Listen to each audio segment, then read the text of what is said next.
Suzlon energy 40 के आसपास ये स्टॉक कामकाज कर रहा है। इसी साल 50 प्लस के लेवल्स हमने आते हुए देखे थे उस स्टॉक में। चार्ट आपकी स्क्रीन पर है। सुजलॉन वो स्टॉक था जो सब 10 रुपीज के आसपास ट्रेड करता था। इक्का दुक्का बार 11-12 तक गया, फिर ठंडा पड़ गया। ये पिछले साल मेरे ख्याल से यही समय था, मई का।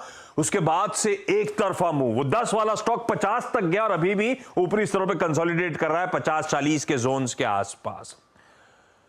इस स्टॉक पे सबसे पहले चर्चा, बहुत लोगों के सवाल सबसे ज्यादा सुजलॉन एनर्जी रिलेटेड आते हैं। ये 5 साल का चार्ट आपकी स्क्रीन पे, उसके बाद 1 साल का भी आ जाएगा, तो ये जो री रेटिंग हुई है उसकी तस्वीर भी क्लियर हो जाएगी। दोनों के पास दरअसल इस स्टॉक पे आऊंगा मैं, दोनों से समझने की कोशिश करूंगा। ये वो कंपनी है वैसे जो भारत की विंड एनर्जी या विंड टर्बाइन मार्केट का मेरे ख्याल से 1/3 मार्केट इसके पास है, और जिस तरह के एग्रेसिव केपेक्स वगैरह करने की तैयारी, एक डोमिनेंट पोजीशन होगी इस बाजार में। पर क्या वाकई एक्सपर्ट्स का भरोसा बना हुआ है? क्या जस्टिफाइड था वो 10-11 रुपए से 40-50 रुपए तक एक साल में मूव्स दिखा देना? क्या करना चाहिए स्टॉक पे, इस पे बातचीत। पहले राजेश सर आपके पास आऊंगा, थोड़ा सा फंडामेंटल भी टटोलने की जरूरत। कुछ फंड रेजिंग हुई थी, और ये 10 रुपए तो मैं कह रहा हूं, अदरवाइज तो लो सिंगल डिजिट वाला स्टॉक था जो इस तरह से फट चुका है।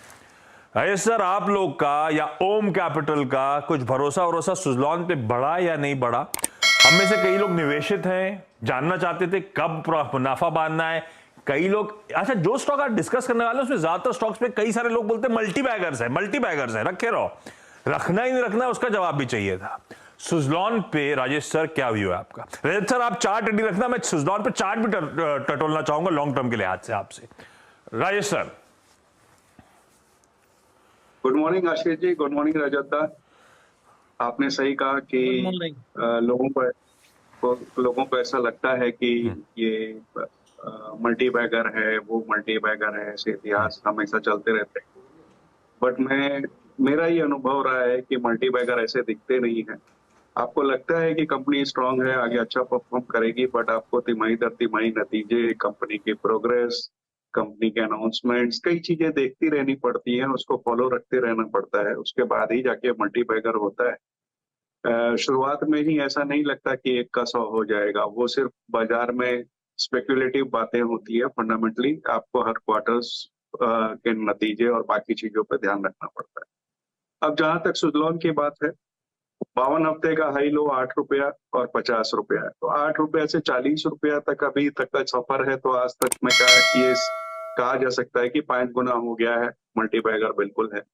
अब फंडामेंट्स पर आए तो 20 गीगावाट की इनकी कैपेसिटी है ग्लोबली, मार्जिन में सुधार हुआ है, तो कंपनी प्रॉफिट में आने लगी है।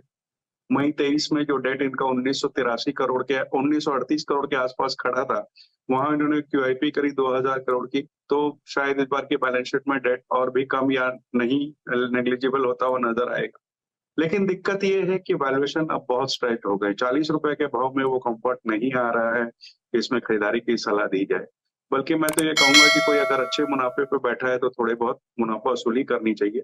क्योंकि एक तो अगर कोई भी गवर्नमेंट पॉलिसीज एडवर्स आती है, जो कि इस वक्त ऐसा लगता नहीं है क्योंकि गवर्नमेंट का फोकस रिन्यूएबल एनर्जी पे है, लेकिन कुछ भी ऐसा आता है तो दिक्कत हो सकती है। दूसरी, विंड टर्बाइन जनरेटर की अपटेक जो है वो कम हो जाए, या तीसरे सबसे बड़ी बात है कि इस धंधे में कंपटीशन बहुत हाई है।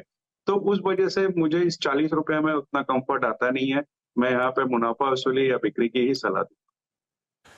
यार सही बात, ये पॉजिटिव्स हैं, बहुत कुछ बदला पिछले 1 साल में, जिस चलते स्टॉक री रेट हुआ, पर वो हो चुका। अब इन लेवल्स पे, जिस लेवल्स पे खड़ा है 40 ऑड के आसपास, वैल्यूएशंस जस्ट नहीं लगते हैं, स्ट्रेच्ड बहुत ज्यादा है। यहां पे जिनके पास है मुनाफा वसूली करें, बाकी फिलहाल के लिए दूर रहें। रजत, चार्ट्स पे कुछ और स्टोरी क्या? क्योंकि बहुत अच्छा रीरेट हुआ है, हायर लेवल्स पे कंसोलिडेट भी हो रहा है। आपका व्यू क्या बन रहा है? आप भी दूर रहोगे या लपक लूं? देखिए, मैं राजेश जी के संग पूरी तरह सहमत हूं, इसलिए कि हाँ।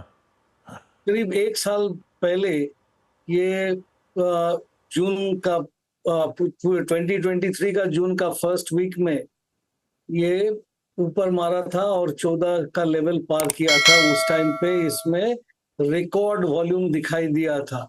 वो रिकॉर्ड वॉल्यूम 300 करोड़ से ऊपर उसी हफ्ता में हुआ था। इसके बाद में ये जो 50 तक पहुंचा ना, ये रेगुलर बेसिस पे वीकली वॉल्यूम्स जो है वो डाउन होते जा रहा था और गाड़ी ऊपर चल रहे थे। अभी क्या है कि ये कोई कारण से 36 के नीचे चला जाए तो इसमें एक भारी करेक्शन हो सकता है और 36 के नीचे जाने से वीकली चार्ट में क्लियर दिखाई दे रहा है एक हेड एंड शोल्डर पैटर्न बन रहा है। Irregular head and shoulder pattern है लेकिन वो बेरिश पैटर्न है, वो नीचे जा सकता है।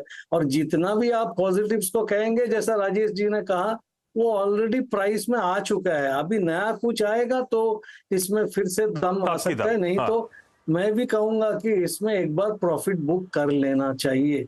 यही बात है, कोई इतना स्टॉप लॉस ये सब दिखना नहीं है। कुछ आप दोनों बुक कर लो, बेहतर। बिल्कुल ठीक है, दोनों का व्यू सेम है, चाहे फंडामेंटल्स टटोल लो चाहे टेक्निकल्स पे परख लो। ये सेल वाला स्टॉक है, बेचना है, मुनाफा बांध के बैठ जाओ साइड में।